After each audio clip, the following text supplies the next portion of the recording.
On the day the college entrance exams ended, the school bell, right in front of the whole class, dragged me into the small grove. Just when I was completely clueless about what to do, she actually took the initiative and kissed me. Signature, youthful fragrance spread throughout my mouth, and she choked out in sobs, "Yefan, I am willing to give this heart of mine and everything I have in the future to you, as long as you can agree to one thing for me. This life of mine will belong to you." I was startled by this scene. Turns out the reason for all of this is that her mother fell gravely ill and urgently needs 600,000 for surgery. Even though 600,000 to a slacker young master like me is only equivalent to half a month's allowance, still refused her without a moment of hesitation, because the heart of a cold academic beauty school belle seems to be very expensive. It's a pity.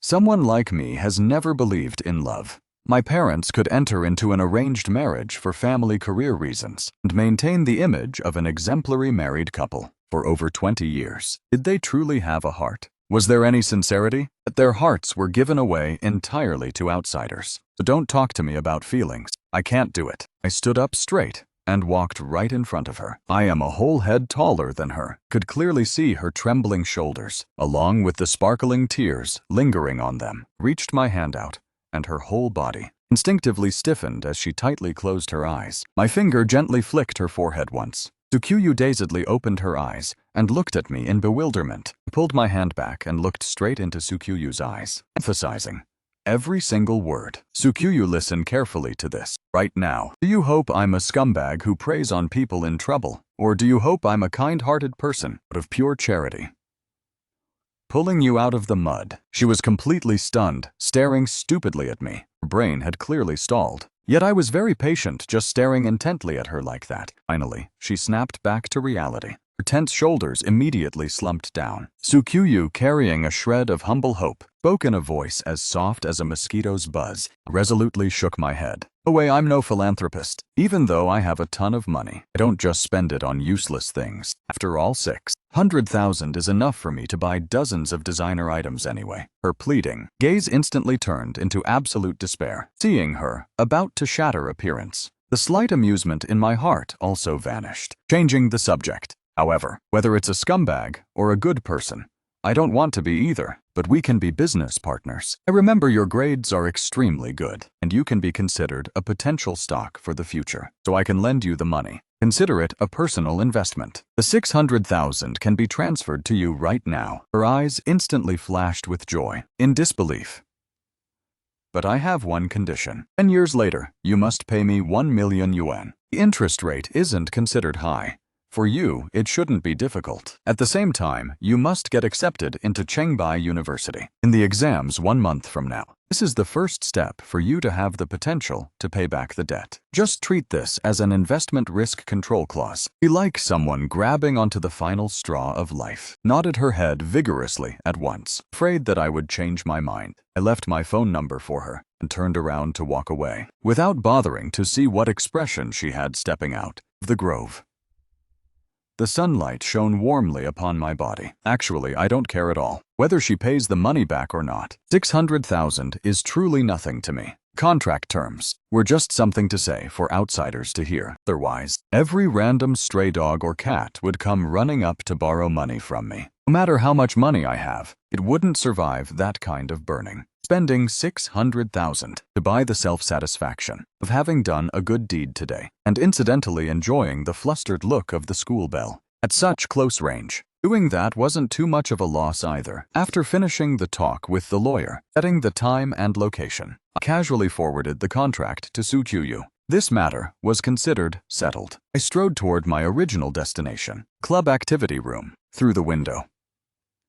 I could see the situation inside. My childhood friend, Zhongla, was chatting enthusiastically with a young man who looked like a punk. Zhang family and my family have known each other for generations, with close business dealings, so Zhongla and I could also be considered childhood sweethearts. All of this was still normal. The main thing was Zhongla's older sister, Zhangshuk, a proud daughter of heaven in the truest sense, who is not only beautiful, but also ruthless in her methods. And most importantly, she takes exceptional care of me. Every time she gives me allowance money, it's measured in millions of yuan, to a freeloader waiting to die like me. She is practically a walking mobile ATM, let alone the fact that Xiangsha is about to get engaged to my righteous-looking older brother, Yun.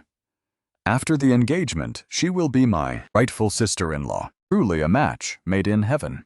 My life of glory and wealth will be even more guaranteed. But recently, because of some punk, Zhongla's grades plummeted all the way from the top of the grade down to average, until Big Sis Zhongyuk personally asked me about the situation. Did I realize I had to step in and handle this? Anyway, since I take people's money, I gotta help them do some work. Before I even had the chance to open the door, I bumped right into a male student running out from inside. He staggered back 2 steps, his eyes filled with humiliation and resentment. I recognized him as apparently a poor student, whom Zhongla used to sponsor before, with exceptional grades and a very honest demeanor. Looking at this appearance, 8 out of 10.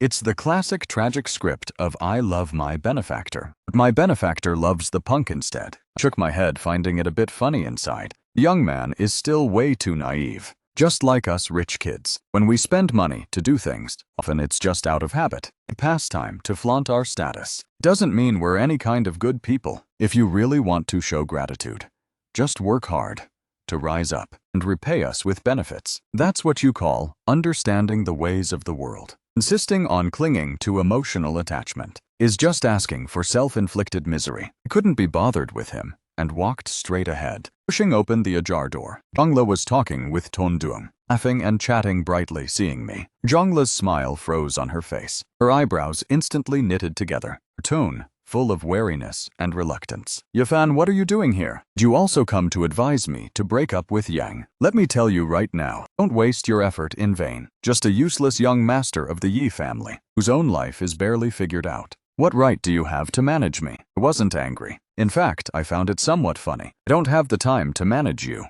I'm just curious. How did the well-behaved, rule-abiding young miss of the Zhang family suddenly start liking this type? Zhongla raised her voice, carrying a hint of disdain. What do you know? Yang is nothing like you hypocritical rich kids. He lives so genuinely and freely. She tightly hugged Tondung's arm, her face showing an almost fanatical adoration. This is what we call truly living. Your boring, prearranged lives are the ones that are tasteless and a waste of life. With that said, she turned her spearhead back at me. Especially you, Ye-fan. You can't study worth a damn, and you don't even play right. Aside from the label of being from the Yi family, what else do you have? You're truly a good-for-nothing from head to toe. I nodded, with an expression of sudden realization. Get it?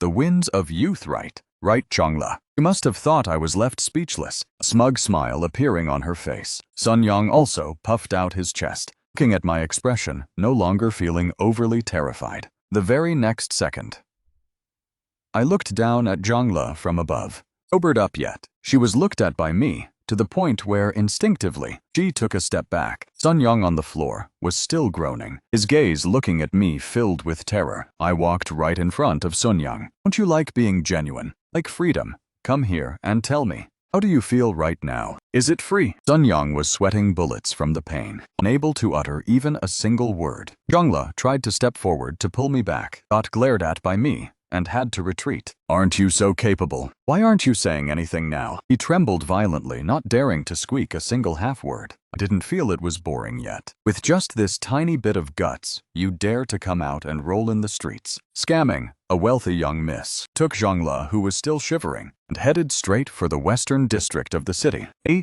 notorious gathering spot for unruly underworld thugs. I hauled Zhongla out of the car and shoved her against the wall of a filthy alley. The pungent smell of urine and rotting garbage hit Zhongla right in the face, making her retch and vomit on the spot. I pointed over at some blonde youths cursing at the end of the alley and said coldly, "Look, this is the wind of youth you like. Is it genuine enough?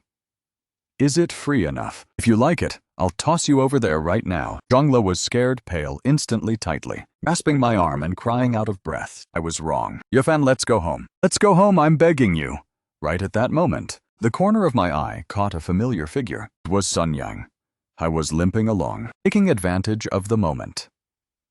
I wasn't paying attention. He actually sneaked away from the other end of the alley. Couldn't be bothered to chase this piece of scum. I wasn't worth me lifting a finger again. Jongla clearly saw it too. Any trace of a blush on her face vanished completely into thin air. That final shard of a dream shattered along with the fleeing figure of that coward running for his life. She stopped crying, standing there blankly, as if her soul had been sucked dry. I shoved her back into the car. The entire way back, she didn't utter another word. When the car arrived at the gates of the Zhang family residence, she opened the door herself and sleepwalked inside in a daze. I didn't get out of the car, directly telling the driver to turn around and head home. That evening, my phone received a text message sent by Jonguk saying Yefan thank you. I replied with a "you're welcome" emoji. This matter was considered settled. Sure enough, for the next 2 days, the Zhang household was calm and peaceful. No one came looking for trouble with me. I knew this whole thing was definitely suppressed and handled by my future sister-in-law Zhang Ke. Looks like this chess move of mine wasn't wrong.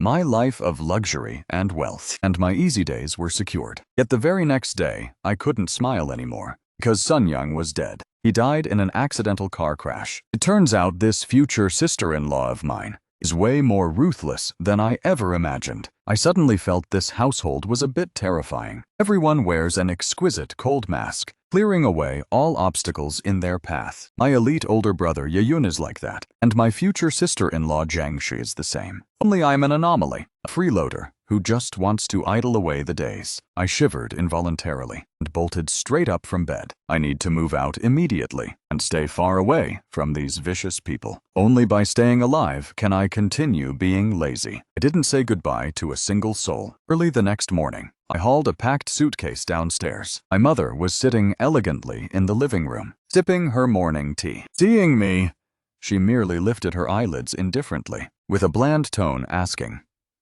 "Off to change sleeping spots again?" She didn't ask any further, lowering her head to continue reading a financial magazine. The person I call father didn't either even know where he is. This house is as cold as an ice cellar. I drag my suitcase and step out of that magnificent villa without looking back. I have an apartment in the city center that I bought a long time ago. Now it's just the right time to put it to use. The apartment is very large and empty. The refrigerator is even emptier. I drive to the largest nearby supermarket. I need food and snacks. Fill up this fridge. Pushing a shopping cart, browse past shelves lined with all sorts of goods. I look like an item gathering machine, tossing things into the cart with a blank expression. Just as I pass by an aisle corner, I suddenly stop in my tracks, because I see in the snack section a young girl stealthily stuffing a loaf of bread into her sleeve. She looks a few years younger than me, tiny in stature, wearing a faded school uniform. It looks very clean and neat. It's a pity her hands and feet aren't clean. I don't say a word, just lean against the shelf like that, with my arms crossed, watching her with keen interest. She struggles hard to stuff it.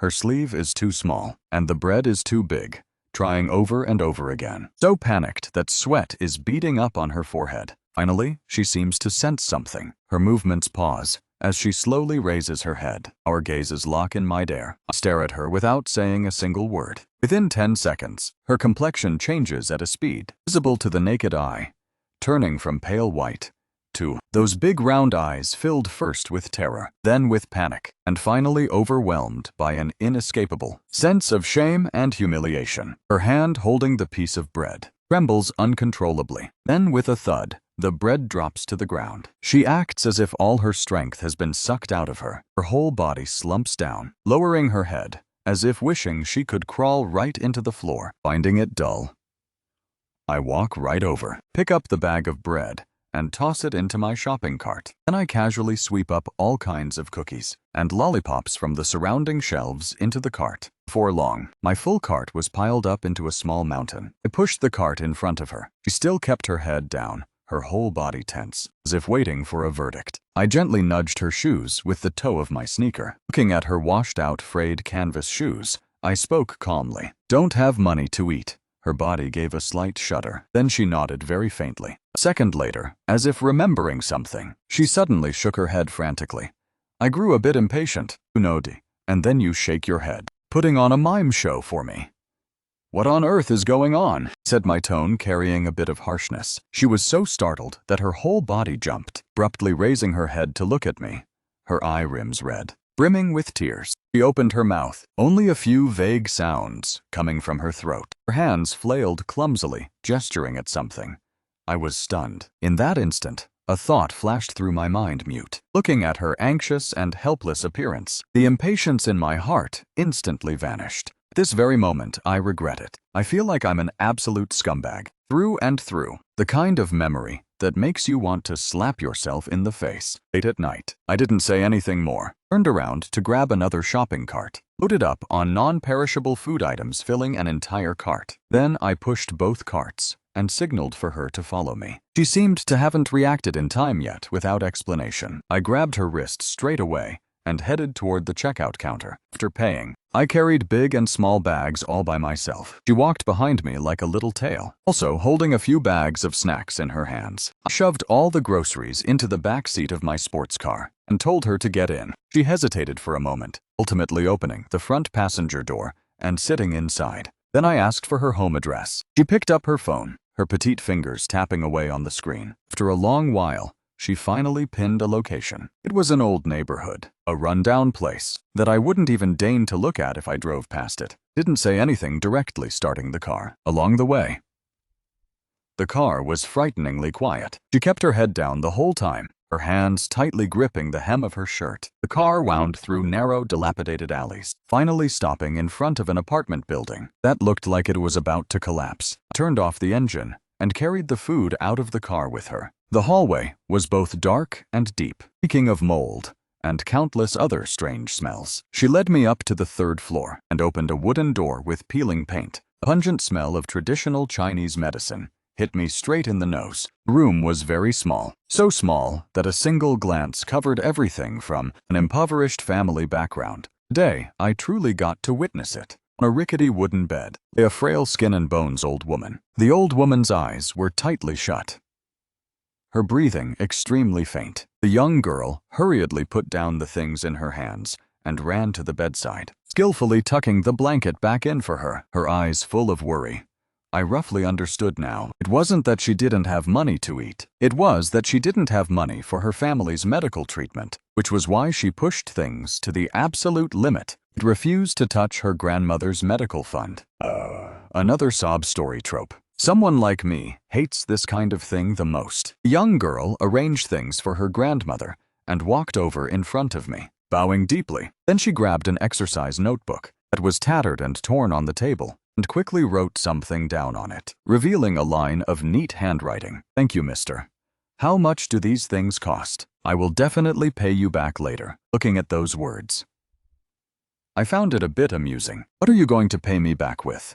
Going out to steal again?" Didn't say anything, just pulled out my phone and called my family's private assistant. I spoke directly into the phone. "Help me arrange a VIP hospital room at the City Central Hospital. Within 15 minutes, send an ambulance to the residential complex in the Western District. I'll text you the address. Charge all expenses directly to my account." The entire process took less than a minute. The young girl was completely dumbfounded. She stared at me with her mouth wide open in a daze, forgetting to cry and forgetting to write as well. Could understand that for her, something she had to spend her whole life longing to obtain. In my case, it was just something solved with a single phone call. I gently nudged the luggage bag at her feet. "What are you still standing there spaced out for? Pack up your things. We're heading to the hospital." She snapped out of it as if waking from a dream and immediately started flusteredly packing. Actually, there wasn't much to pack anyway, just a few sets of old, washed-out, faded clothes, along with a chipped white enamel mug. The ambulance arrived very quickly. Professional medical staff carefully carried the old woman onto the stretcher, from start to finish. The young girl kept tightly clutching the hem of my shirt, as if afraid that I would suddenly vanish, though I wasn't quite used to it. I didn't brush her hand away either. The hospital. Everything was arranged with extreme care. A VIP hospital room with full-time personal nursing care. A team of top-tier specialists immediately conducted a consultation. I stood outside the bright and clean hospital room, watching the doctors and nurses busy inside, along with the young girl standing guard by the bedside, looking both bewildered and full of gratitude. The trace of gloom in my heart born from Sun Yang's death, seemed to have dissipated quite a bit as well. Spending money truly can buy a good mood. Right then, the hem of my shirt was tugged gently again. He held out that tattered notebook in front of me. Written on it was, "How should I repay your great kindness?" I leaned against the doorframe, looked at the young girl and said, "Never said you had to repay me." She anxiously wrote, like flying across the page, her handwriting a bit scribbled. "No, I can't accept your money for free. You are a good person." Seeing those two words, good person, the smile on my lips deepened. In this day and age, someone like me is actually considered a good person, and having money really is awesome. I cut off her writing. First of all, I am no good person. Secondly, like I said, someone like me hates it most. And you keep pestering me about this kind of thing here, because it's just bringing extra trouble onto me. Understand, she was caught off guard by my skewed logic, and stood there dazed, staring blankly at me, not knowing how to react. Seeing her looking like that, I let out a sigh, walked right up in front of her, and stopped talking nonsense. Snatching the notebook and pen right out of her hands, I scribbled a few words onto the page with a few strokes. After finishing, I shoved the notebook back into her hands. Just treat it as me buying early insurance. You need to study hard and get into a good university in the future. Who knows, maybe one day when I hit hard times and end up begging on the streets, you can just remember to spare me a bowl of rice. She stared blankly at the words in the notebook for a long while, then slowly raised her head. Those eyes, crystal clear, like a little brook, finally burst through their dams with tears. She didn't cry out loud, just silently shedding tears, droplet by droplet falling onto that worn-out exercise book. Feeling awkward, I darted my gaze away. "All right, stop crying already. Your grandma still needs you to take care of her. Crying your eyes out like this is a total mess. Which school do you go to? I'll tell Uncle Wang to take care of your tuition fees while he's at it. From now on, every month I'll have someone transfer 5,000 for your living expenses until you graduate from university and finally land a job. Don't you dare say any of that unnecessary nonsense to me.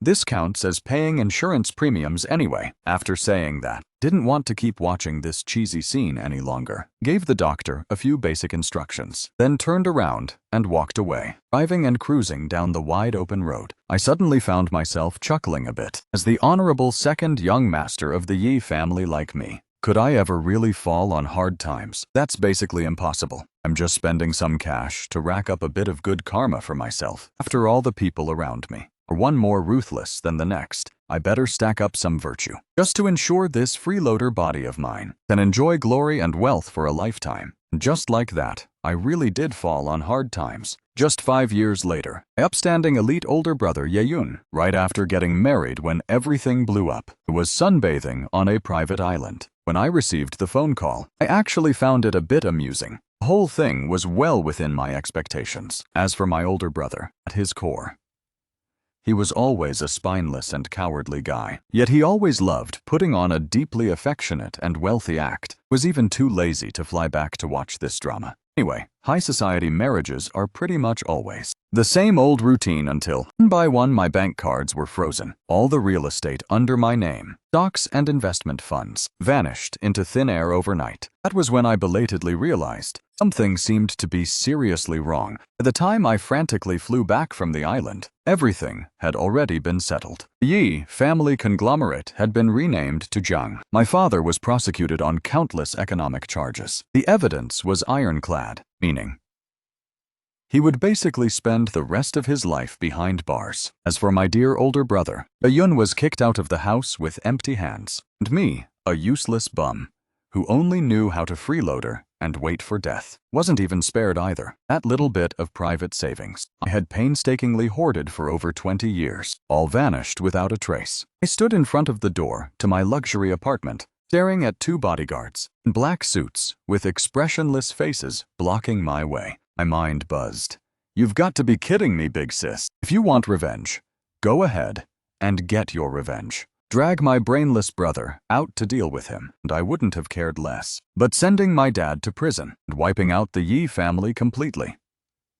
What's the big idea here? Thinking about this made my blood boil with anger. Could it be that I'm living inside a strong female lead novel, and I became just some cannon fodder who got swept away as collateral damage. Right at that moment, Jonghyuk stepped out and sat down on the sofa. That style that I like the most. With that elegant posture swirling a glass of red wine. 5 years have passed. She has become even more beautiful and even colder. That powerful aura of controlling everything is truly breathtaking. She sees me, sets her wine glass down, and smiles gently at me. "You're back, Yo-fan." I don't say a thing, just stare straight at her. She stands up and walks closer step by step, reaching out to touch my face.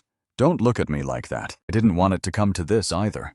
I tilt my head to dodge. She doesn't pull her hand back, speaking slowly instead. "Your brother was too stupid. I gave him a chance. It's a pity he didn't know how to cherish it." Jonghyuk shakes her head, looking at my expression, carrying a hint of mockery. "So that's why you pulled up my whole family by the roots. Why wouldn't she?" Her voice carries a trace of enticement. "But things are different now. I was the one who wronged me. Back then taking my revenge was completely justified. Now I no longer need a fake husband." Saying that, she takes another step toward me, interested in staying by my side. "I can continue supporting you just like before." Hearing that, I laugh until tears well up, wiping the corner of my eye. Looking at Jonghyuk's flawless, blemish-free face. Hearing you say that, I'm starting to wonder. Did you personally hand him the opportunity to mess up in the first place? The smile on her face finally stiffens. Even if it's for a split second, I still catch it. Last shred of remaining fortune in my heart turns into smoke and dust. Sure enough, this woman from beginning to end was nothing more than a lunatic, using any means necessary to achieve her goals. I pull back my smile and look at her with a blank expression, then slowly raise my middle finger at her. The last trace of a smile vanishes from her face entirely, replaced by endless coldness and indifference. Ungrateful wretch. She waves her hand, not even bothering to spare me a single glance. 2 bodyguards immediately stepped forward, one on the left and one on the right, hauling me up like a little chick. Was shoved outside roughly, kicked straight out of my own apartment. I stood in the hallway and couldn't help bursting out with a mocking laugh. If I had bought into that nonsense and stayed, waiting until she got bored of playing with me, I probably wouldn't even know how I died. I knew very well I was no match for her. Even an old fox like my dad got outmaneuvered and trapped by her schemes. I'm just a guy who only knows how to party and slack off all day. What do I even have to fight her with? Staying far away from this crazy woman. Surviving matters more than anything else. I pulled out my phone and scrolled through my contacts, finding all those usual buddies who'd always call me Brother Fan. The first call went through. "Hello, young Master Chu, it's me, Ye-fan." The other end went silent for 3 seconds before speaking cautiously. "Sorry, you've dialed the wrong number." The call hung up. I stood there stunned, letting out a cold, self-deprecating chuckle. I kept calling the second one, and the result was identical. The third and fourth either claimed I dialed the wrong number or simply let it ring with no one picking up. I leaned my back against the cold wall, taking every single friend saved in my contacts list and deleting them one by one until the very end, leaving only a few lonely numbers of family members on the screen. Awesome. I gathered everything valuable on me to pawn off, totaling less than 100,000 yuan in exchange. This pocket change wouldn't even cover a single night of drinks for me back then. Yet now it's my entire fortune. I wandered aimlessly down the streets, and before I knew it, I had walked back down below my very own apartment building. I couldn't help but chuckle to myself. If life gets too tough, I can always find some factory to work at as a factory hand, with a low profile and free room and board included. Anyway, over 20 years of living in luxury and wealth, I've pretty much enjoyed my share. Kept my head down, walking and calculating as I went, when I unexpectedly bumped straight into a soft embrace. A faint, gentle fragrance drifted over. Instinctively, I wanted to apologize and raised my head, and accidentally met a pair of crystal-clear eyes. It was a girl with a delicate face who looked slightly familiar, though I couldn't remember where I'd seen her for a moment. But she clearly recognized me. I could clearly see the exact moment she realized who I was, as her eyes suddenly flared up with an indescribable rush of joy, along with a sense of relief. Her lips parted as if she wanted to say something, but then seemed to remember something, and ended up anxiously pulling a phone out of her pocket to quickly type something on the screen. The phone screen popped up with "Brother Ye. Do you still remember me?" I looked at those words, "Brother Ye, Mr. Ye, in this day and age. Not many people still call me that. I intently observed her face, as fragments of my memory slowly pieced themselves together, and I suddenly snapped to attention with a hint of shock. 5 years ago, that trembling figure in the supermarket. The young girl taking care of her grandma in that run-down, dilapidated house. It's you. Her eyes lit up brilliantly with utter amazement as she nodded repeatedly. That joy overflowed right out of her clear, limpid eyes. I grew even more puzzled. Why are you here? She nimbly tapped away at her phone keyboard again and held the phone up in front of me. The screen displayed I saw the news. I was really worried about what happened to the Zhang family. I guessed you might come back here to take a look. So I waited here. Ever since yesterday, my heart felt like it had been heavily struck by something. In other words, for the entire 24 hours since I was kicked out of my home, she had been standing downstairs at an apartment building I could no longer ever step foot into again, using the most foolish method possible. Wait for a completely uncertain probability. A complicated surge of emotions mixed with a touch of absurdity welled up inside me, while those so-called friends of mine were busy cutting ties and distancing themselves from me, a young girl I had almost completely forgotten about, standing here waiting for me through an entire day and night because of it. I pressed my lips together, wanting to say something. She seemed to notice my hesitation, and another line of text popped up on her phone screen. Do you not have anywhere else to go? I stayed silent, taking it as a silent admission. She put her phone away, and then did something I never expected. She reached out and gently grasped the sleeve of my jacket. Her grip was so light, I could easily have shaken it off, but the force transmitting from that sleeve felt like an invisible chain, rendering me unable to move. She pulled me to turn around and head toward the corner of the street, somehow possessed by a strange impulse.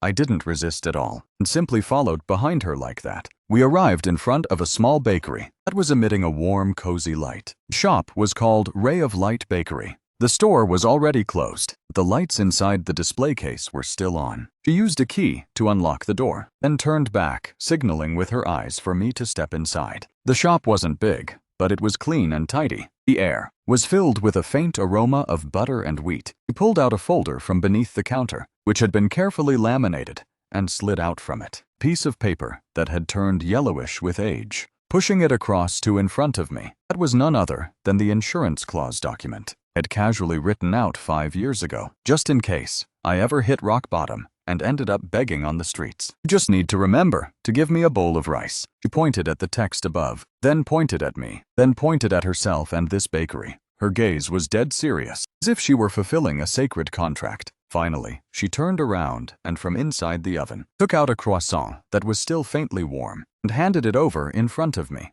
There was no pity, no sympathy, only the natural realization that now it was her turn to take care of me. I accepted the pastry and took a bite, though the taste couldn't compare to the fine delicacies I used to eat. It brought a profound sense of peace instead. Are you guys hiring anyone? The little girl paused slightly. Right after that, a radiant smile bloomed across her lips, and she nodded vigorously. On that day, the hazy, chaotic first half of my life came to an end, and the second half of my life became tightly bound to this little bakery, named Ray of Light, with my boss being the mute girl, whom I once thought I would never meet again. Her name was Shen Yuwei, depending on the funds I had sponsored, along with the capital she had saved up on her own. After graduating from college, she opened this pastry shop right on this very street. The shop wasn't big, but business was pretty good. Neighbors all seemed to be especially kind and supportive of her. It would always take a detour to buy a few pastries here and casually exchange a few words of gossip. It's not easy for a young girl all by herself. Good thing she has someone to help out now. Just looking at him makes you feel at ease. Was wearing a small bear-printed apron, awkwardly packing the freshly baked batches of bread. Hearing those words, my heart didn't stir up a single ripple. Feel at ease. A penniless good-for-nothing who couldn't even tell apart the 5 grains like me. How on earth could they look at me and feel at ease? However, my appearance truly helped lighten her burden quite a bit. At least the task of kneading dough and carrying heavy bags of sugar no longer required a petite, skinny young girl to grit her teeth and shoulder it all by herself anymore. In the evening, after closing up the shop, we returned to our little home on the 2nd floor. Calling it a studio apartment would be flattering her previous living space. As for this place, it should probably be called a shack. Even more pathetic than a studio. A dining table, 2 chairs, a sofa, and a tiny bedroom converted from the balcony. That was my bedroom, even smaller than this bathroom in my villa. From before yet, I slept better than any night. Throughout the past 20-something years, with no calculations and no fakeness in the air, only the fragrance of wheat softly drifting up from downstairs. I started learning how to be an ordinary person, learning how to sweep the floor without kicking up clouds of dust all over the room. Learning how to cook porridge in a pressure cooker without blowing up the kitchen, though most of the time, the result was a total disaster. I mistook salt for sugar and cooked up a pot of intensely salty red bean dessert soup. She took a single taste, and her little face scrunched right up. Yet she didn't spit it out. She just quietly drank a large gulp of water, then picked up a pen and wrote on her notebook. The flavor is very unique. Next time, you can add a little less sugar, please.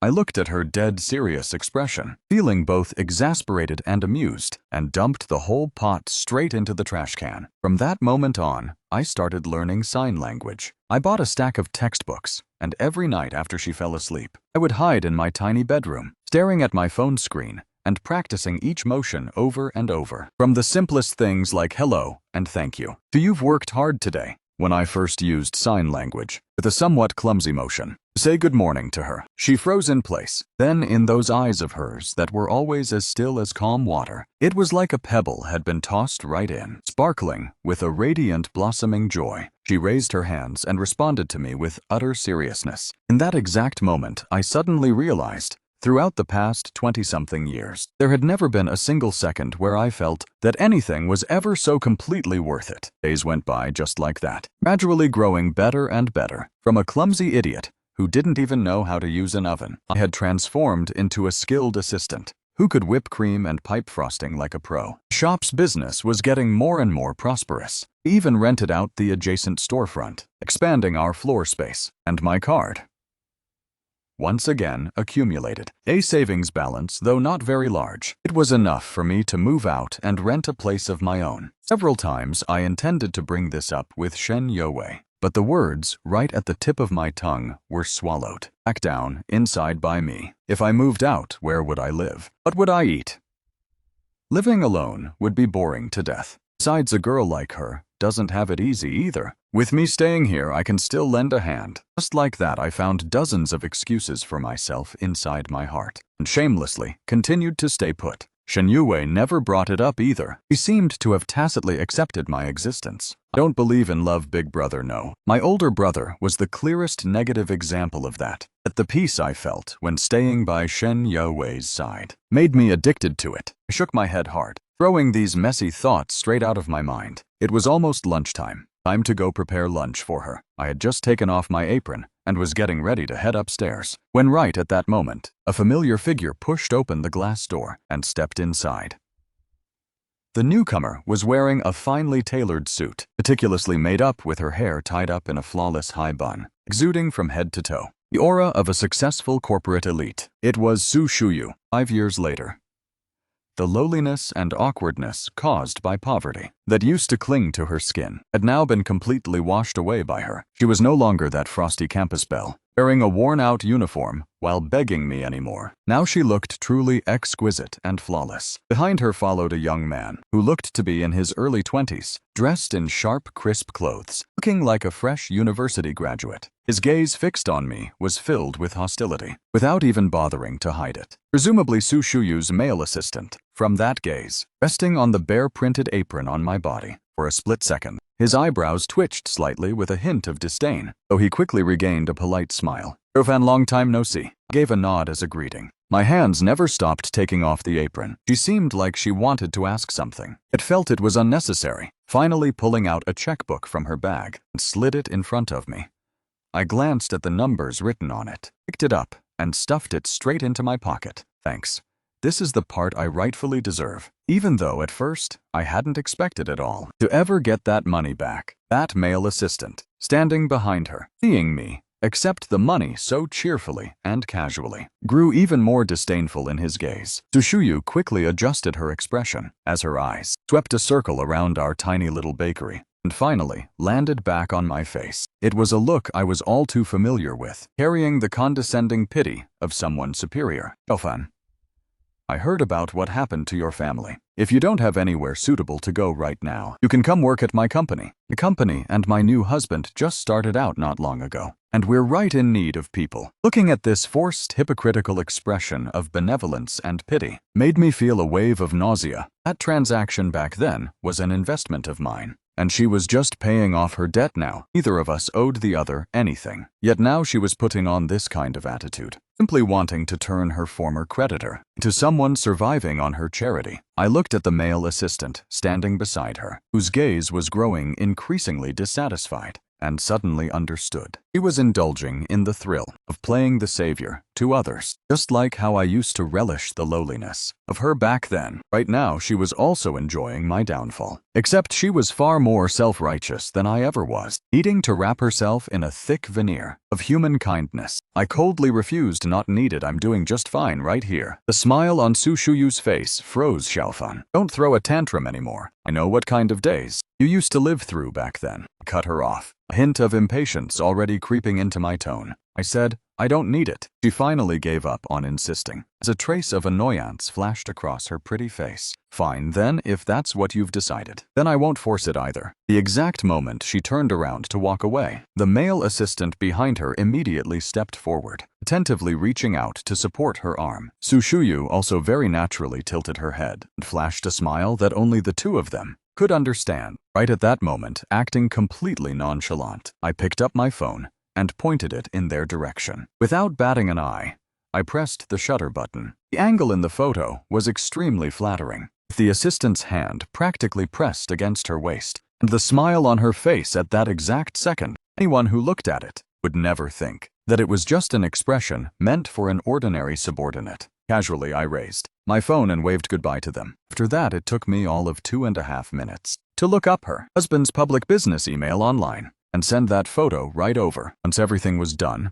I deleted the photo and my sending history, feeling instantly refreshed and in a much better mood, together with Shen Yue in peace. After finishing lunch, my thoughts gradually settled down. Leaning back against the counter, I started thinking about how to spend this 1 million yuan. The numbers on it were so clear, they were almost blinding. How long had it been since I'd seen this much money? Anyway, at the very least, our lives finally wouldn't have to penny pinch anymore. We could even buy the new equipment that Shen Yue had always been longing for. The more I thought about it, the happier I got. I had never found 1 million yuan to be so useful until now. Right at that moment, wind chimes hanging at the shop door rang out crisply, as a cold voice, trying hard to act delicate and charming, cut straight through my train of thought. "Oh, fun."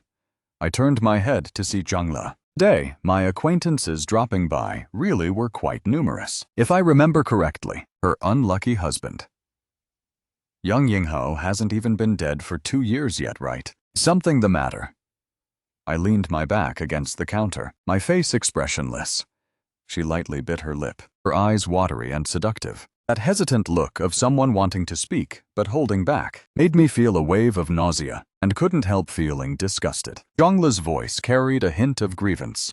"I want to see you." "Second, Miss Zhang, what kind of play are you acting out again?" I almost burst out laughing. The rims of her eyes instantly turned red, as if she had suffered grievances as high as the sky. "Yofan, I know I was so foolish back then, and made a lot of mistakes. I always thought that what I liked was a roaring, passionate kind of love, but now I finally understand. What I truly desire is just a peaceful family." Her tone was sincere, her eyes overflowing with deep affection. She raised her head, staring straight at me with glistening, tear-filled eyes, brimming with lingering attachment and nostalgia. "Fan, let's start over, okay? I know your current situation. What my sister did really went a bit too far, but it doesn't matter, I can support you." Her tone carried a look of pity and condescending charity. Is this still that same old script of a gold digger turning back without changing her ways? But don't get any wrong ideas. When did I ever start anything with you? When did I ever start anything with you? I hardly managed to hold back the urge to roll my eyes, as my mind drifted back to a few years ago. Her wedding with that former poor student, Yang Yinghao,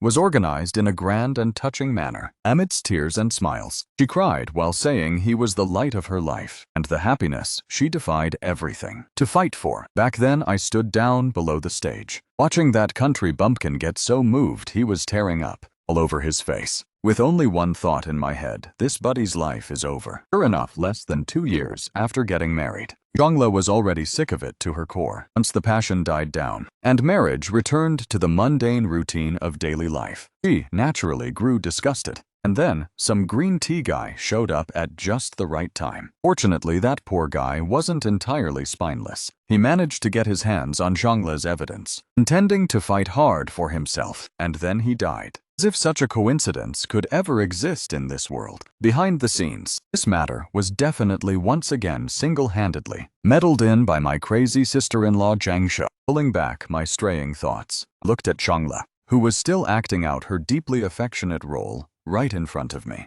The curve at the corners of my mouth grew wider and wider. Zhangla, do you really think all the men in this world are complete idiots? The smile on her face froze instantly. I slowly opened my mouth. Your husband's funeral was organized so grandly. I saw the news, and you cried your heart and lungs out, truly making listeners shed tears and onlookers feel heartbroken. It's just a pity that if on that very night I hadn't been standing in front of the hotel entrance and happened to see someone who looked very much like you, arm in arm with a handsome guy, getting into the elevator, how wonderful that would have been. Zhangla's face instantly turned as pale as paper. Drained of all color, huh? Oh. Right, that handsome guy looked quite pleased with himself, though he didn't last long before jumping off a building too, right? Zhangla was terrified. I stepped forward a bit closer, staring straight into her trembling pupils, wearing a mask to play a role every single day. Don't you find it nauseating? Before she could be cornered and forced to back down repeatedly by me, she ended up crashing into the doorframe, her entire body trembling like a withered leaf in the autumn wind. You're talking nonsense. She forced out a rebuttal, though her voice was raspy, as if she were out of breath. I didn't bother wasting any more words on her, and I wasn't worried that she would come back to take revenge on me either. A woman, obsessed with playing the role of a holy maiden like her, would never allow herself to lose face, or let embarrassment turn into rage, to seek revenge against me. That image of a holy maiden was even more important to her than her own life. That mask was something she had worn for far too long. It had stuck so tightly to her skin that it couldn't be peeled off anymore. Get out of here. As if granted a grand amnesty, she scrambled and bolted outside in a panic, her retreating figure looking utterly disheveled. The bakery finally regained its peace and quiet. I let out a very long sigh of relief, feeling as though I had spat out all the bad luck that had built up over the past 5 years. From the stairs came the sound of light footsteps, and Yue walked down carrying a bowl of nourishing dessert that she had just finished stewing. She walked over and handed the bowl to me, using her eyes to silently ask what had just happened. I shook my head and told her it was nothing. Shen Yue used sign language with a worried expression. But you look a bit unhappy. Looked into her clear eyes and smiled gently, holding the bowl with one hand and clumsily responding with sign language using the other. I'm doing great.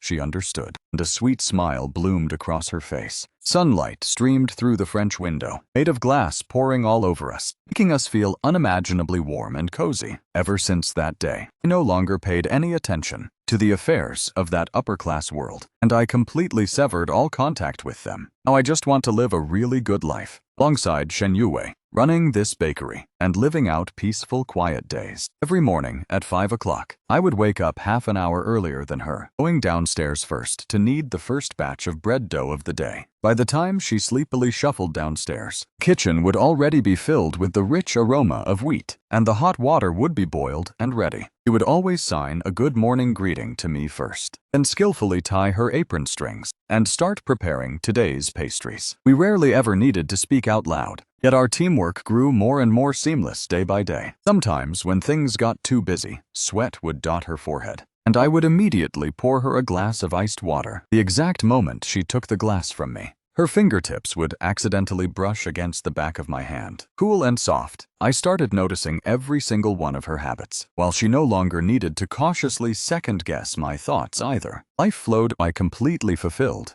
and complete. During the day, the two of us managed the shop together. At night, she would teach me how to make more complicated desserts. Sometimes we wouldn't need to use pen and paper for an entire evening, and we could still chat effortlessly. This mutual resonance brought me a deep sense of peace, and I started genuinely pondering a certain matter: marrying her. Even though I still didn't believe in love, I started to believe that, in this world, some people are simply born to be together. I just simply wanted to keep it like this, by her side forever. 3 months later, I confessed my feelings, or to be more precise, I proposed. That day happened to be her birthday. Behind her back, I secretly prepared a little surprise right inside the shop, waiting for her to walk down the stairs. In the evening, the whole room was illuminated by candlelight. She stood frozen right in front of the stairs, covering her mouth with her hand. I walked up right in front of her, knelt down on one knee, and took out a diamond ring. I don't know how to sweet talk or say smooth things, and I don't believe in vows that span mountains and seas. "Will you marry me?" She burst into tears, with teardrops falling like pearls from a snapped string, drop by drop rolling down onto the floor. She nodded heavily and held out her hand for me to slip the ring on. The ring was a little loose. Her hand was just too skinny, but she clenched her hand tightly into a fist. Afraid it would slip off, I pulled her into my embrace, inhaling the faint, gentle fragrance in her hair. In that exact second, I suddenly realized, turns out my entire life over the past 20-something years was all just preparation for finally meeting her. Her wedding was organized very simply. The scale wasn't considered large, only inviting the neighborhood neighbors and a few school friends I currently maintained good relations with, friends, and a few acquaintances. Didn't care about so-called vanity or false pride anymore. I just wanted to give Shen Yue a decent and proper wedding. One day, before the ceremony, I went to the barber shop to spruce myself up a bit and bought myself a neat presentable suit, Shen Yue's wedding dress. We went and picked out together. The moment she tried on the wedding dress, her whole body seemed to glow. I stood outside the fitting room, watching her in the mirror, suddenly feeling it was all a bit surreal. This beautiful girl, looking just like an angel, was truly about to marry me. On the wedding day, everything went smoothly. Shen Yue's maternal grandmother, her illness had improved a lot, and she came in a wheelchair to attend our wedding. The old woman grabbed my hand and said in a weak voice, "Thank you so much for taking such good care of our Yue." I felt a bit embarrassed. It's actually her taking care of me. When it came time to exchange vows, Shen Yue's hands were trembling slightly. I grabbed hold of those hands and whispered in her ear, "Don't be nervous. It's just going through the formalities." She let out a little puff of laughter, and her tension instantly vanished. "Groom Yefan, do you agree to take Shen Yue as your wife, whether through poverty or wealth? Will you protect her?" "I do." "Shen Yue, do you agree to take Yefan as your husband, regardless of poverty or wealth, sickness or health? Will you love and respect him?" Shen Yue couldn't speak out loud. Instead, she nodded heavily, then used sign language. The officiant, stunned for a moment, not knowing what to do. I smiled and translated for her.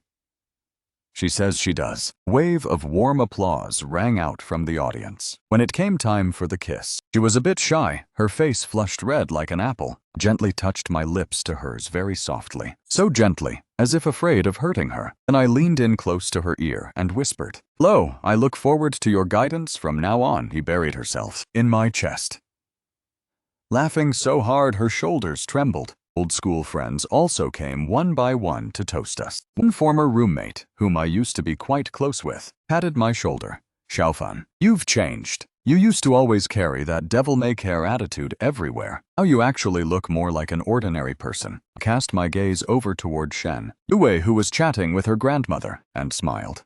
Probably because I finally have someone worth caring about now. The wedding came to an end. We returned home upstairs where everything was just like before, except with a few fresh flowers and wedding gifts added. Shen Yue took off her wedding dress, put on her usual home pajamas, and busied herself in the kitchen, cooking a late-night snack for me. I stood leaning against the kitchen doorway, watching her busy retreating figure, suddenly feeling immensely satisfied. This was the exact life I had always wanted. The two of us just like that lived out these simple, ordinary days. She walked over, carrying the bowl of midnight snack, seeing me spacing out, and immediately waved her hands in front of my face. "What are you thinking about?" missed me. Her face turned red again as she playfully gave me a mock slap of annoyance, and pulled out her notebook and wrote, "Yefan, now that we're married, do you regret it?"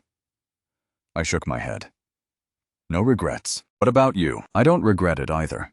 It just feels a little surreal, like I'm dreaming." I reached out and lightly pinched her cheek. "Does it hurt?" She clutched her cheek, staring at me wide-eyed, then carefully wrote on the paper, This isn't a dream. And also, I love you.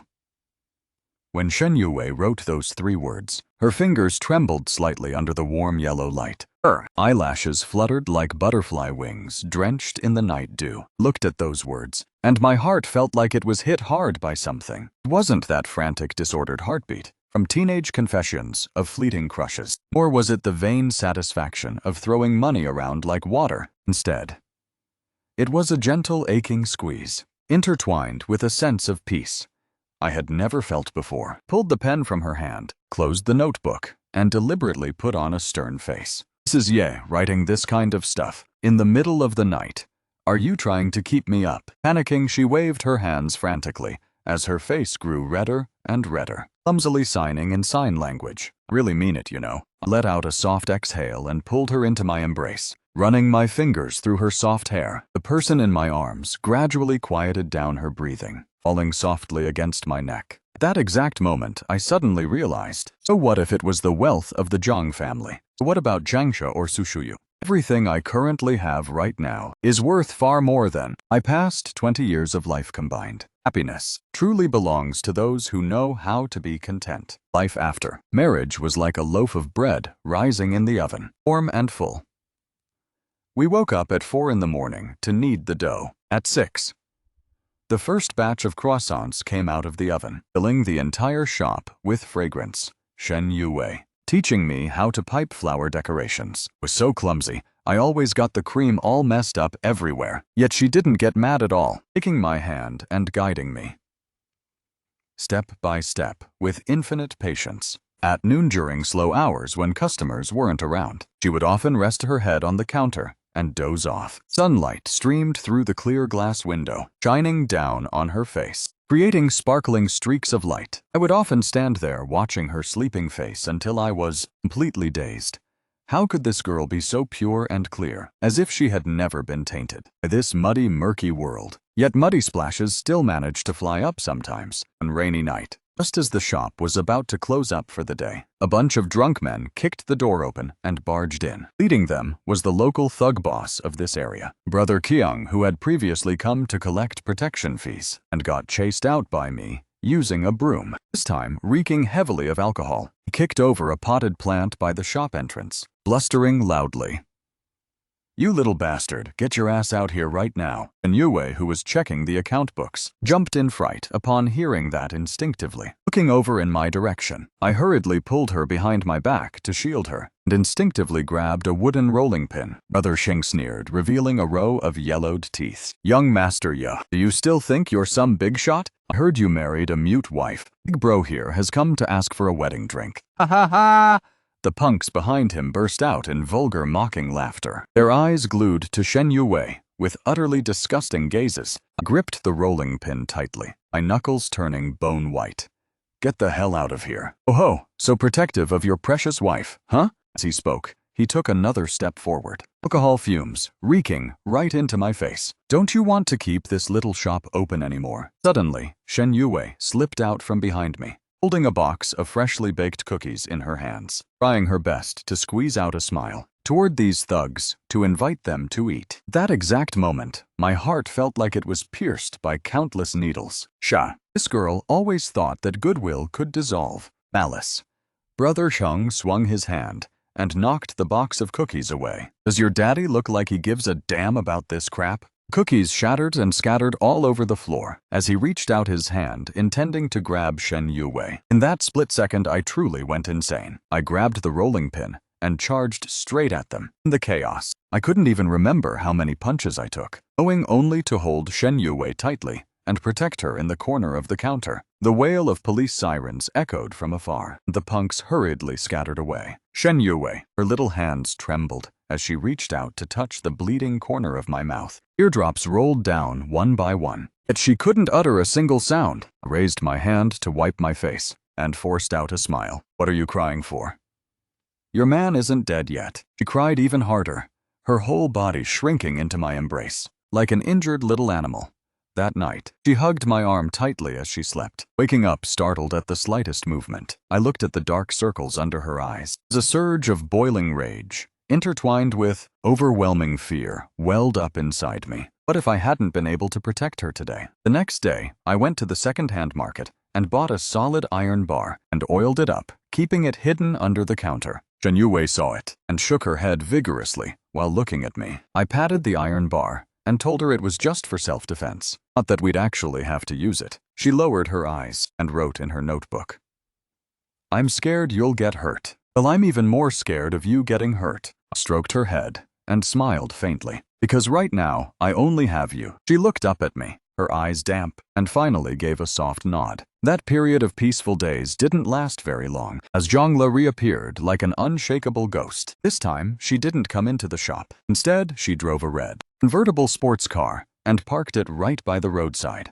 wearing sunglasses that covered half her face, crooking her finger and gesturing for me to come over. While I was covered in flour dust, I couldn't be bothered to pay any attention to her. So she decisively got out of the car, leaned against the door, and called out, "Do you know how you used to help Su Shuyu back then?" Her tone reeked heavily of provocation. My hand slipped, and a bag of flour crashed heavily to the ground, picking up a billowing cloud of white dust. Hearing the commotion, Shen Yue hurriedly ran out from inside, bearing a look of confusion on her face. Zhongla took off her sunglasses, her gaze sweeping over Shen Yue, carrying an undisguised blatant pity. How pitiful following a piece of trash like him, even holding a wedding. So poor and disheveled. I clenched both my fists tightly, the veins on my hands bulging and throbbing visibly. "What's wrong, scared now? You weren't like this before. When that campus belle begged you, weren't you also thoroughly enjoying the feeling of playing the savior and granting charity to others? Why are you putting on this deeply affectionate act now of all times?" Shen Yue couldn't understand what Zhongla was saying, but she could definitely feel the tense, bristling atmosphere. She gently tugged at the corner of my shirt, her eyes brimming with worry. I took a deep breath, swallowing down the rage rising in my chest, and turned around to sign that everything was fine, telling her to go inside. Shen Yue still hesitated and didn't move, when Zhongla suddenly pulled out her phone and played a voice recording on speakerphone. It was that exact recording from back then with Su Shuyu. Su Shuyu's sobbing, tearful voice, ringing out from the little grove. "I am willing to give this heart of mine and everything I have to you, as long as you agree to do one thing for me. I am no philanthropist." Shen Yue's complexion instantly turned pale white. She looked at me, then back at Zhongla, her lips trembling. Yet she couldn't manage to produce a single sound. Zhongla smugly put away her phone. "Little sis, did you really think he was a good guy? The only reason he helped Su Shuyu was simply to relish and enjoy the wretched misery of others. Who knows, marrying you might just have been a momentary impulse." I completely lost control and lunged forward, intending to snatch the phone away. Zhongla screamed and dove back into her car, locking the doors tight. The sports car roared off in a flash, leaving only me and Shen Yue standing. Amidst the billowing dust, she lowered her head, her shoulders trembling slightly. Reached out to touch her, but she instinctively took a step back. That retreating step felt like a knife cutting straight into my heart. That evening after closing the shop, the atmosphere upstairs was suffocatingly heavy. And Yue turned her back to me as she made the bed, refusing to look at me from start to finish. I grabbed her shoulders, forcing her to face me. "Do you believe what she said?" Shen Yue bit her lip, hard tears welling up in her eyes. She hurriedly wrote in her notebook, "Is what she said true?" It was true, but also not entirely. I rubbed my face with my hands and explained how I rejected Su Shuyu back then, how that contract was set up, recounting the whole story from start to finish. To Shen Yue, "I admit I'm no saint or good person, but toward you, I've never once thought of playing the savior and granting charity." She remained silent for a very long time, so long that I thought she wouldn't pay any attention to me anymore. Finally, she raised her hands and slowly communicated in sign language. "I'm scared." "Scared of what?" "Scared that one day you'll find me boring and won't want me anymore." Her fingers trembled slightly. "I don't have anything else. I only have you." My heart clenched as I pulled her tightly into my embrace. "You dummy. It's me who only has you." That night, we held each other as we slept, like two injured little animals, licking each other's wounds. Yet Zhongla's words remained like a thorn, stabbed deep into the heart, and Yue grew noticeably more sensitive. If I came home just 10 minutes late, she would pace around anxiously. If a female customer chatted with me for a few extra sentences, she would quietly step away elsewhere. I realized that but didn't know how to resolve it. Until late one night I woke up and found the spot beside me empty, and Yue was curled up in the corner of the balcony, facing the moonlight.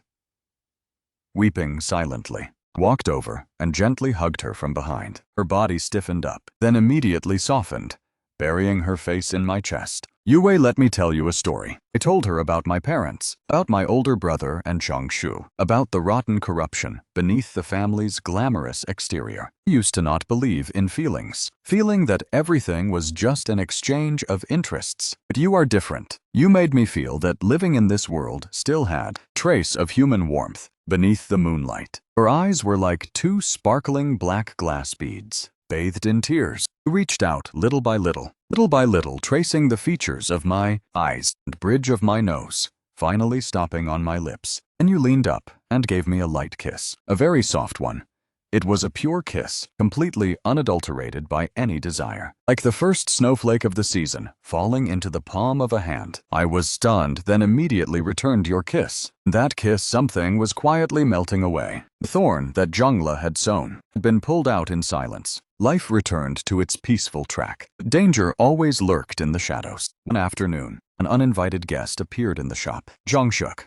5 years had passed, and she looked even more unbothered, dressed in a high-end tailored suit, completely out of place in this cramped little bakery. She brought no bodyguards, coming all by herself. When her gaze landed on Shen Yue, carrying an icy, scrutinizing coldness. Is this the life you chose? Playing house with a mute girl in this shabby place. I shielded Shen Yue behind me. If you have something to say, spit it out. As she spoke, she naturally pulled up a chair and sat down. Yofan, you're still as childish as ever. Shen Yue instinctively grabbed tightly onto my arm. Zhonghuk slowly opened her handbag and took out a yellowed, aged photograph, pushing it forward. In the photo were a young man and woman. The man's facial features resembled Shen Yue's by quite a few parts, while the woman was holding a newborn baby. Your grandmother never told you about this, did she? Your parents didn't die from an illness. They died in a car crash. The person who plowed into them and killed them was named Ye Dao. Fan, that's your father, who drove drunk. The atmosphere froze instantly in my head. A roaring sound echoed,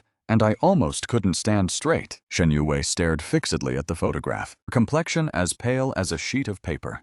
Surprised much, Zhonghuk stood up, looking down at us from above. Yofan, your father caused the death of her parents, and yet you're now playing the devoted lover and marrying her. How utterly ridiculous. Shut your mouth, I roared, but my voice was trembling violently. Zhonghuk leaned in close to Shen Yue's ear, speaking in a feather-light tone. Little sis, take a guess. Could it be out of guilt that he's treating you so well? With that, she turned around and walked away, as gracefully as if she had never appeared at all, leaving behind a dead, hellish silence. Shen Yue didn't move, looking as if her soul had been ripped out. I reached out, wanting to touch her, but she jerked back as if she had been electrocuted, her gaze hollow and completely foreign. Yue listened to my explanation. I really didn't know. Shen Yue suddenly pushed me away and bolted upstairs. With a loud bang, she locked the loft door tight from the inside. I chased after her, pounding frantically on the door. There was no response whatsoever from inside. From under the crack of the door, a piece of paper was pushed out. On it were just a few strokes of handwriting. Trembling, please let me be alone in peace. That night, I sat outside her door until dawn broke. Inside the room, there wasn't a single sound from start to finish, but I knew she hadn't slept either. Next day, Yue didn't come downstairs to open the shop.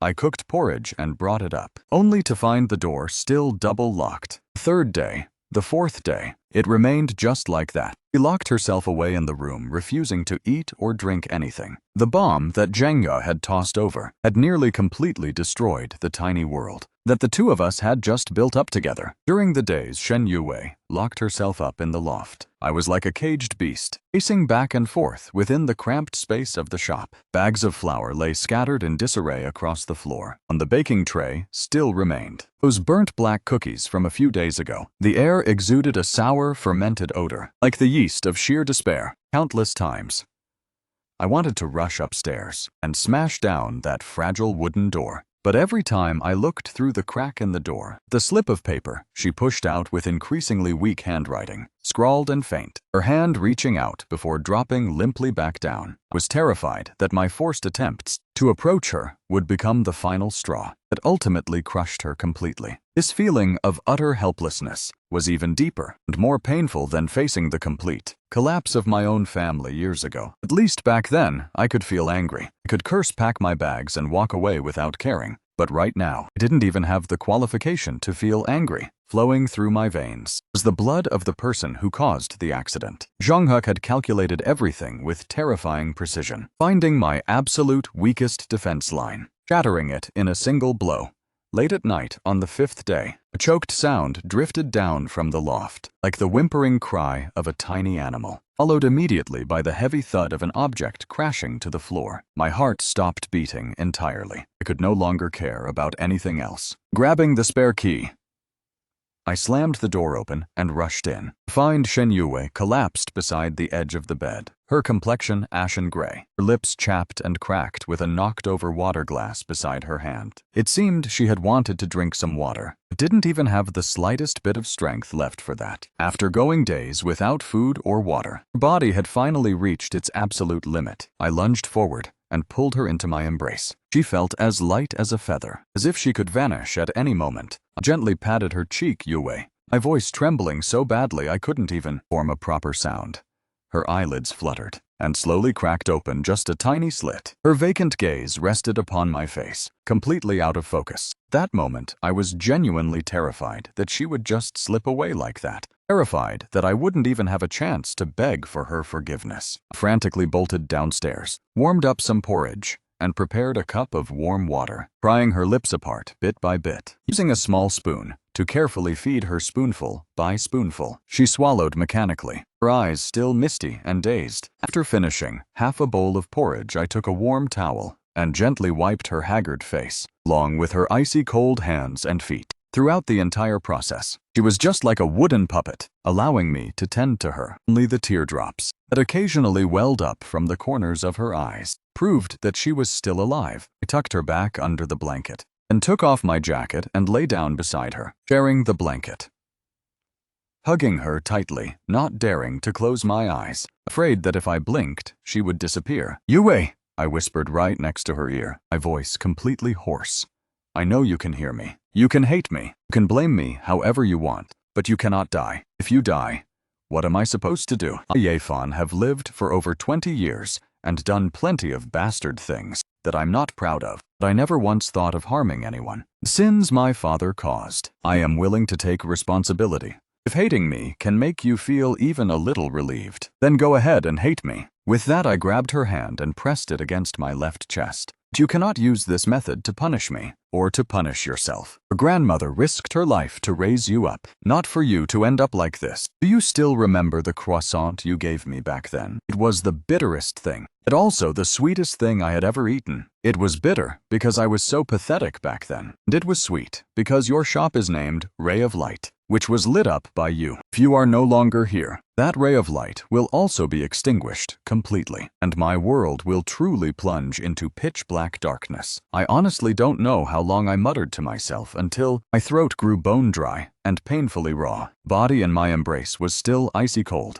yet her breathing seemed to have steadied just a little bit. Early the next morning, just as I was about to sit up and get her some food, suddenly, a cold little hand gently grabbed hold of my shirt. I hurriedly turned my head back and caught her gaze. Even though her eyes were still red and swollen, there was now a fragile, faint glimmer of light within them. She looked at me, her lips moving slightly without producing any sound. At her mouth shape clearly formed the word water. I practically scrambled and stumbled away to pour a glass of water, my hands shaking so badly that half of it spilled out. After waiting for her to drink a few sips, she leaned against my chest and closed her eyes. Teardrops rolled down the corners of her eyes once again. Yet this time, it was no longer that deathly silent despair, as still as a graveyard, instead carrying a trace of weary vulnerability. She had allowed me to draw close to her once more. This realization made me so overjoyed, I almost shed tears myself. The following days marked a slow and arduous recovery process. Chen Yue's physical condition gradually recuperated, but the wounds in her heart were far from being healed. She became uncommonly quiet, even more silent and withdrawn than before.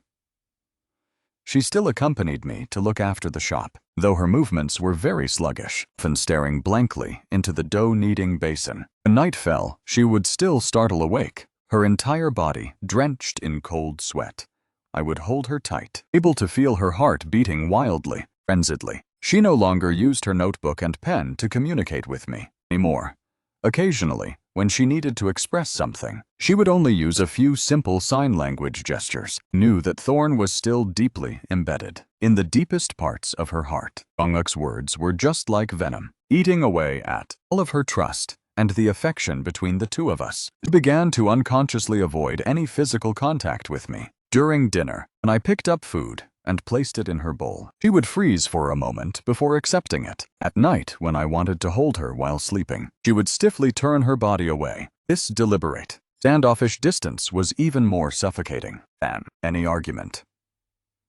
I understood that she was struggling, evaluating everything between us. I helped my marriage proposal, my love. Could it be that all of this stemmed from a form of belated compensation and guilt? The turning point arrived one afternoon. An elderly woman who frequently came to buy whole wheat bread tremblingly handed us a rather thick envelope, saying that her son abroad had sent back some specialty cookies and insisted on thanking us for normally taking such good care of her. Yue tried repeatedly to decline, but couldn't bear to refuse. So she had no choice but to accept my child. You and your husband are both good people. In this day and age, honest business folk like you are so rare. You two must live a really good life together, you hear. The old lady held Shen Yue's hand, giving her earnest advice for a long time. After the old lady left, Shen Yue held that box of cookies and stood silently behind the counter for a very long time. Sunlight streamed through the glass window, shining down on her lowered eyelashes. I stood watching from afar, not daring to disturb her. Suddenly, she turned around and walked right up in front of me, handing the box of cookies over to me. Then, pointing toward the cardboard box containing old items in the corner of the wall. Inside were a few photographs taken back during our wedding, and also the tattered notebook. She carefully kept the notebook where back then I wrote down the insurance clauses for her. I froze for a second, immediately understanding what she meant, and walked over to retrieve that notebook from the bottom of the box, dusting it off before handing it to her. She took the notebook, turning to the very last blank page. She picked up a pen and started to write.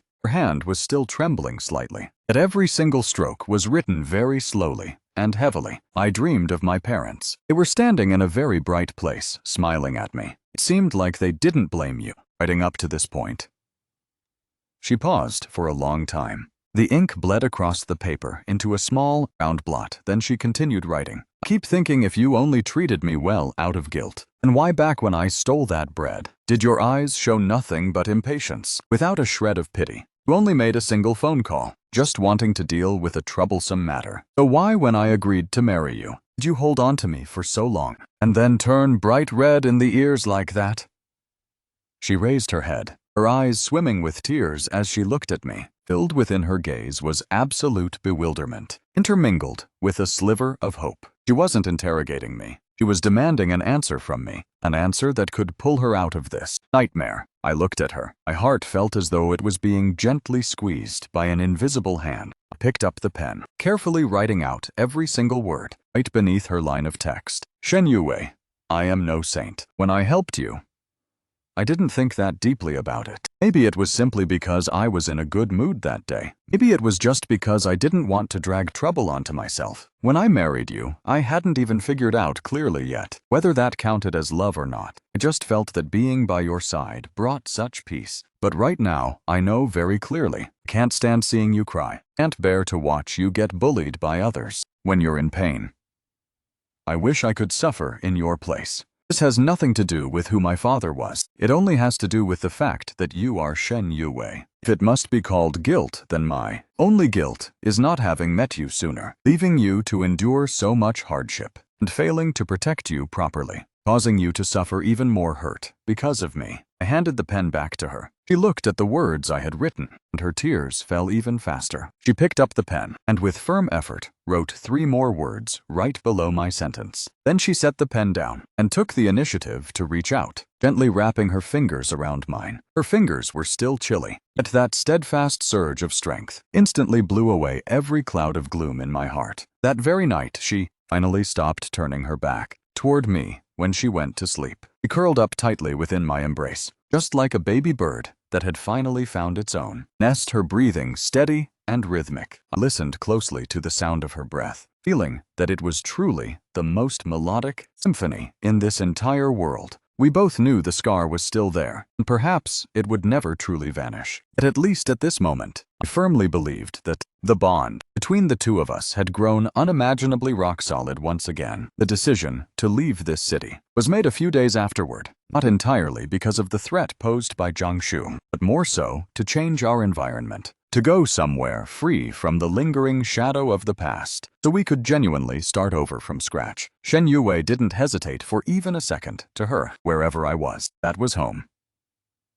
We sold off the Ray of Light bakery, packed up our luggage, and prepared to move down south. When the neighborhood residents learned we were about to leave, they came one after another to see us off, stuffing our hands with big and small bags of local specialties. Child, if you ever suffer any grievances down there, just come right back here. Grandma will stick up for you. The old lady held Shen Yue's hand, wiping away her tears. Shen Yue's eyes turned red as she nodded, and pressed a bag of freshly baked cookies into the old lady's hands. Before setting off on our journey, we tidied up the very last remaining items up in the loft. Shen Yue pulled out from the bottom of the wardrobe an iron box. Inside were the mementos left behind by her grandmother, a few old photographs alongside the insurance policy document I had written for her back then. The paper had turned yellowish, but the writing was still clearly visible. In case I ever hit rock bottom and end up begging on the streets, you just need to give me a bowl of rice. She looked at that piece of paper and suddenly burst out laughing before starting to shed tears once more. She picked up the pen and solemnly wrote a few words on the back of the paper before handing it to me. In this lifetime, my bowl of rice will forever be shared with you by half. Corners of my eyes burned hot as I pulled her into my embrace. It's a deal set in stone. As the train started to pull away, the city that had brought us so much suffering as well as warmth, seated backward past the window pane, Shen Yue leaned against my shoulder, fast asleep, her hand still gripping tightly onto the hem of my shirt. Sunlight pierced through the train window, casting a glow across her face, so peaceful and calm. I lowered my head to kiss the top of her hair, closing my eyes. What will the future bring? I don't know, but as long as she is by my side, anywhere we go is home. Ultimately, we settled down in a small coastal city, using the money from selling the shop to open a smaller pastry store, naming it Twilight Hour. Shen Yue took charge of baking while I handled serving customers. Life was simple, yet tranquil. She gradually broke free from the psychological shadow, and smiles bloomed upon her lips once again. Occasionally, in the dead of quiet nights, she would still startle awake from nightmares, but I would always immediately pull her into my embrace, gently patting her back, until she drifted back to sleep once more. One sunset afternoon, a year later, we walked hand in hand along the seashore. The sun dipped below the horizon, with waves crashing softly. Shen Yue suddenly stopped in her tracks, pointing at something sparkling on the sandy beach. I picked it up. It was a piece of glass polished smooth by the ocean waves, reflecting warm rays of light beneath the setting sun. She took the piece of glass, lifted it up, and held it against the sunlight. After a long while, she placed it into the palm of my hand, pressing both my hands together, gesturing for me to keep it safe. I teased her. "Is this our token of love?" She nodded vigorously, her eyes sparkling brightly. On an extremely sultry afternoon, there were no customers in the shop. Shen Yue was standing at the prep counter, preparing to make scone dough for tomorrow. I sat behind the counter, balancing and checking the account books. Suddenly, I heard a very faint gasp of air. I raised my head to look, only to see Shen Yue's hand holding the egg beater freeze in place. As she stared blankly out the window, outside the door, a young father was carrying his little daughter on his back as they walked past. The crisp, silvery laughter of the little girl filtered through the glass and into the shop. I set the account books down and walked over to her side. She didn't look at me. Her gaze remained fixed on the backs of that father and daughter until they disappeared down the far end of the alley corner. Her face, bathed in the afternoon sunlight, revealed a trace of paleness, and in her eyes was a complex emotion, a blend of longing and sorrow that I couldn't quite describe. I reached out and touched her arm. She snapped back to her senses and forced a smile at me, then shook her head to signal that she was fine. Afterward, she lowered her head and began stirring the flower in her hands even more fiercely, as if wanting to use this action to beat away something heavy weighing on her. Knew she was missing her parents, a childhood that should have had parents by her side, filled with joyful laughter and cheerful voices, had become a regret that could never be made up for anymore. Jonguk's words were like a poisoned thorn. Even on a brilliantly bright and sunny day, they would still inadvertently pierce her heart with a sharp pain. That evening, after closing the shop, we sat on the small back doorstep, catching the sea breeze. The gentle ocean waves lapped against the shore. In the distance, fishing lights twinkled. Shen Yue leaned against my shoulder, utterly quiet. I took hold of her hand. Her fingers felt a bit cold. Yue, I spoke up, breaking the silence. Should we go visit them? She let out a faint shiver.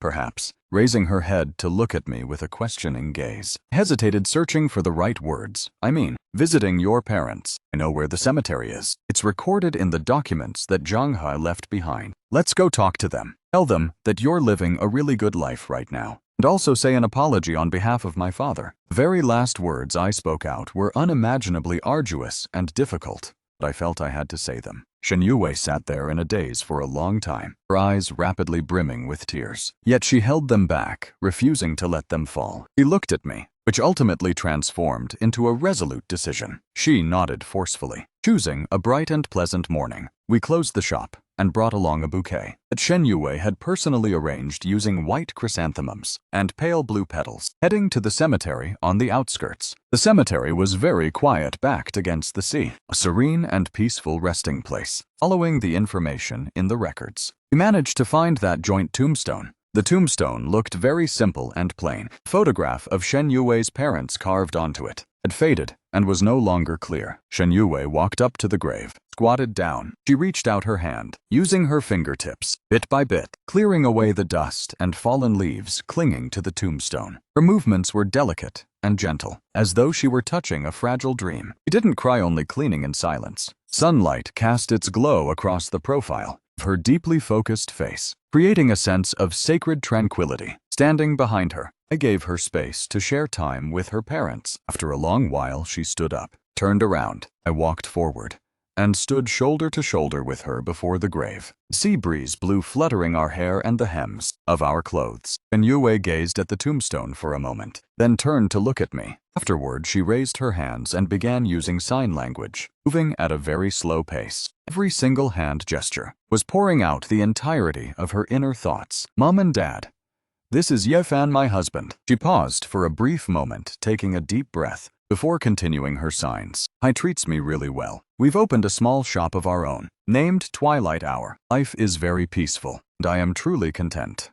As for what happened in the past, that was a brutal accident. No, it wasn't Yefan's fault. I and his father are not the same person. Her hand movements grew a bit heavy, yet they remained completely resolute. She turned her head to look at me as her tears finally fell in silence. While a smile bloomed upon her lips, she turned back toward the tombstone to say, "Therefore, please do not blame him. And please don't worry about me anymore. Right now, I am genuinely happy. And it feels so real, watching her use sign language to introduce me to her parents, vindicate me, and pour out her own happiness." My throat felt as though it was blocked by something choked up. My eye sockets burned with heat. I reached out my hand and tightly grasped her free hand. I turned toward the tombstone and bowed deeply. After straightening back up, looking at the faded photographs on the monument, I solemnly declared, "Uncle and Auntie, I am Yefan. I apologize to you both, and I also thank you both. Thank you for bringing Shen Yue into this world. Please rest assured,